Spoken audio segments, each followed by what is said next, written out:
ஆச்சுன்னு கோவமா? 5 minutes time தரேன்.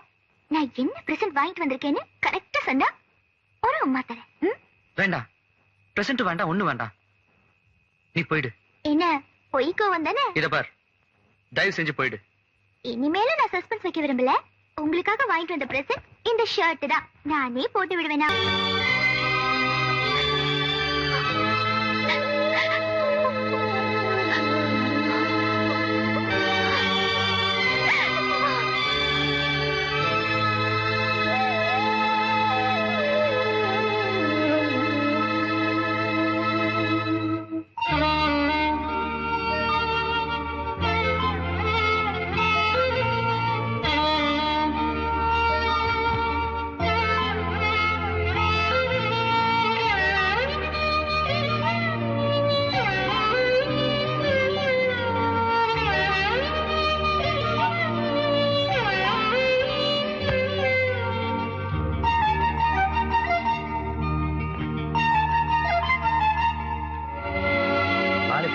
வேலை கிடைக்கும், ஆனா ஒரு நல்ல பொண்ணு கிடைக்காது.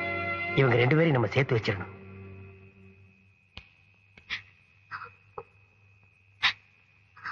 சுமித்ரா, நடந்ததெல்லாம் நான் பார்த்துக்கிட்டு தான் இருந்தேன். நம்ம யாரு மேல அதிக பிரியம் காட்டுறோமோ அவங்க மேலதான் அதிக கோபம் காட்டுவோம். நீ சட்டையை கொடுத்தப்ப வேண்டான்னு தூக்கி எறிஞ்சவன் இப்ப அதே சட்டையை நெஞ்சு மேல அணைச்சிட்டு படுத்திருக்கான். போய் பாரு.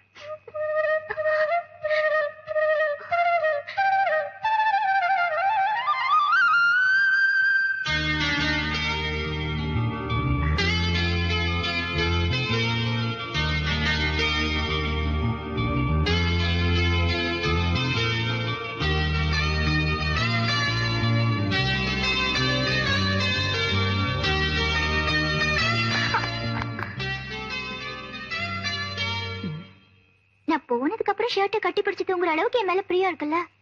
என்னையே நான் ஷர்ட் கொடுக்கும்போது கோவப்படுற மாதிரி நடிக்கணும். உங்களுக்கு அவ்வளவு ஆசை இருந்தா என்னையே கட்டி பிடிச்சிருக்கலாம்ல. நீங்க அடிச்சது கூட எனக்கு ரொம்ப பிடிச்சிருக்கு. ப்ளீஸ், நான் சொல்ற கொஞ்சம் நம்பு. உன்னோட ஆசைகளுக்கும் எதிர்பார்ப்புகளுக்கும் தகுந்தவன் நான் இல்லை.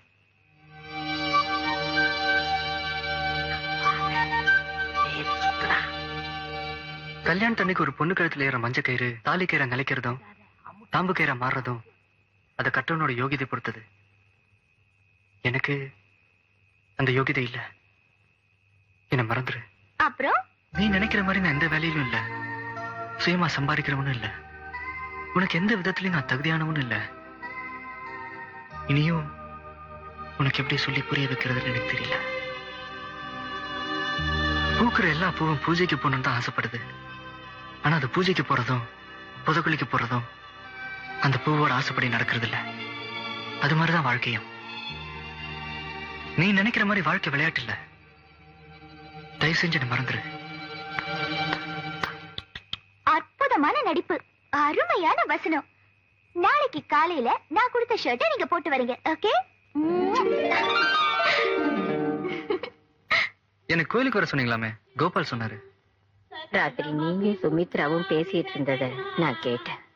சுமித்ரா பிறந்ததுல இருந்து ஒரு நாள் கூட என்ன பிரிஞ்சு இருந்ததே இல்லை. இன்னைக்கு என்ன பார்க்காம இருந்தாலும் பரவாயில்ல, உன்னை பார்க்காம இருக்க முடியாதுங்கிறதுக்காக என் கூட ஊருக்கு வரமாட்டேன்னு சொல்லிட்டேன். அவதான் என்ன புரிஞ்சுக்கலன்னா நீங்களுமே என்ன புரிஞ்சுக்கல. உன்னை நல்லா புரிஞ்சுகிட்டதுனாலதான்ப்பா உங்ககிட்ட பேச வந்தேன். காதலிக்கிற பொண்ணு முன்னால விதவிதமா ட்ரெஸ் போட்டுக்கிட்டேன். நான் அப்படி இப்படின்னு பொய் சொல்லிக்கிட்டு தெரியுற இந்த வயசுல வேலை வெட்டி இல்லாதவங்கிற உண்மைய சொன்னியே, அதுல உன் நேர்மையை புரிஞ்சுக்கிட்டேன். திடீர்னு நான் கண்ணை மூடிட்டா என் பேத்தி அனாதையா நிப்பாளேன்னு நான் நினைச்சுக்கிட்டு இருந்தேன். இப்ப அவளை அன்பா கவனிச்சுக்கிறதுக்கு நீ இருக்கேங்கிறத புரிஞ்சுக்கிட்டேன். பாட்டி, சுமித்ராவுக்கு நான் எந்த விதத்திலும் தகுதியானவன் இல்ல. ஒரு பொண்ணை ஏத்துக்க உனக்கு தகுதி இல்லைன்னு நினைச்சு நீ ஒதுங்கறத விட அந்த பொண்ணுக்கு தகுதியானவனா உன்னையே மாத்திக்க கூடாது. நான் மறுபடி ஊர்ல இருந்து வரும்போது நீ ஒரு நல்ல வேலையில இருக்கணும்.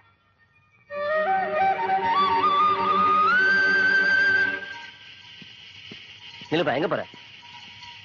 இந்த கம்பெனில ஏதாவது வேலை கிடைக்குமான்னு. தம்பி, இப்பெல்லாம் மனுஷன் செய்யற வேலையை மிஷினே செய்யுது. பல வருஷமா வேலை செஞ்சவங்களுக்கு இங்க வேலை இல்ல. இப்ப போய் புதுசா வேலை கேட்க வந்திருக்க. போ, சொந்தமா தொழில் செஞ்சு போச்சுக்க போ. இது பாருமா, கல்யாணத்துக்கு வேண்டிய நகை புடவை எல்லாம் எடுத்து கொடுத்துட்டேன். இனி என்னென்ன வேணுமோ அதெல்லாம் முன்னாடியே கேட்டு வாங்கிக்க. கடைசி நேரத்துல கேட்டு என்ன தொல்லை பண்ணாத, புரியுதா? அம்மா 10,000 ரூபாய் பட்டுப்புடவை எடுத்தனால அதை எடுத்து கொடுமா.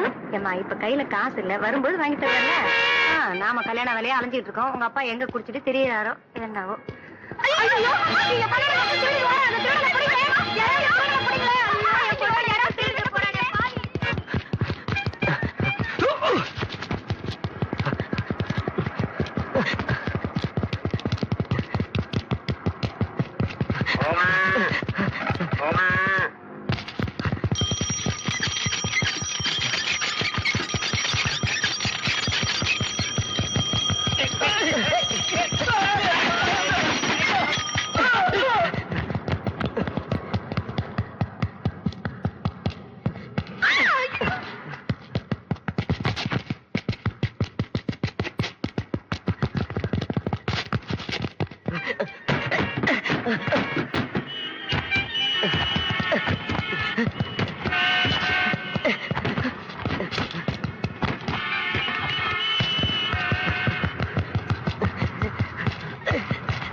கம்ப்யூட்டர் கிளாஸ் ஜாயின் பண்ணதே பாபாவோட ஃபிகரை ஃபீட் பண்ணதா. டேய் சேன குடா.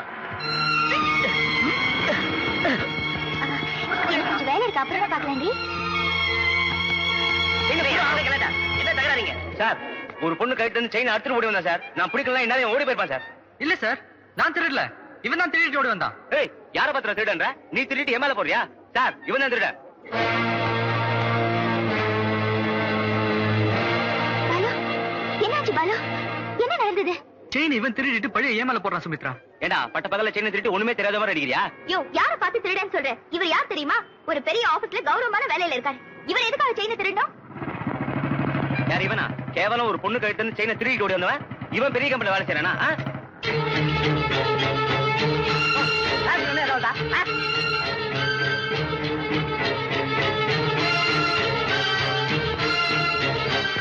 ஏண்டா சில்லறை வேணும்னு போய் சொல்லி என் பேரை யூஸ் பண்ணி சைக்கிள் திருடிட்டு போனானே. நீ சுத்திக்குள்ள எங்கேயாவது என்கிட்ட மாட்டு வேணும் தேடிட்டே இருந்தா நானு. அட ஊரடிச்ச திருடனா இருப்பான் போலுக்கு. அவன் பாக்கெட்டை செக் பண்ணி பாருங்க, இன்னும் என்னென்ன திருடி இருக்கான்னு பாப்போம்.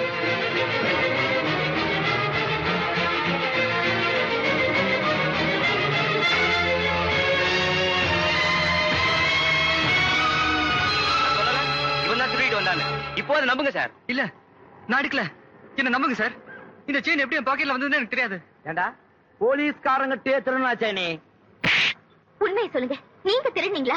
சைக்கிள திருடினது உண்மைதான், ஆனா செயினை நான் திருடல. என்ன நம்பு சுமித்ரா. என்னைக்கு ஒரு திருடன் எல்லாத்தையும் தானே திருடனதா ஒத்துக்கிட்டு இருக்கான். கேவலம் ஒரு சைக்கிள் திருடனேன்னு சொல்றியே, உனக்கு வெக்கமா இல்ல?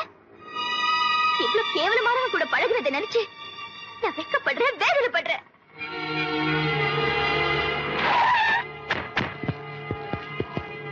என்ன மேன், என்ன இங்க கலாட்டா? பழைய கேடு சார் இவன். செயினை திருட்டு ஓடி இருக்கான், பப்ளிக் பிடிச்சிட்டாங்க.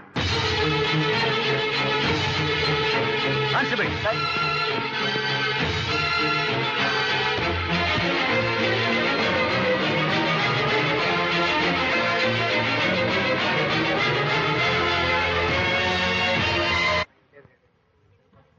ஆமா, வக்கீலையா வந்துட்டாரு. இன்னும் கொஞ்ச நேரத்துல வந்துருவாருமா. அம்மா, நான் சேம்பர் வரைக்கும் போயிட்டு வரேன், நீங்க எங்கேயே இருங்க. சரி.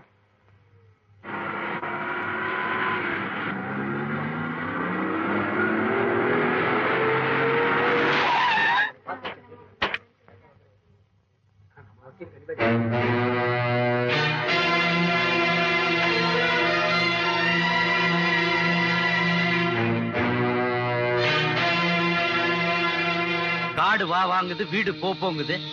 இந்த வயசுல வீராப்பா கேஸ் நடத்துறியா?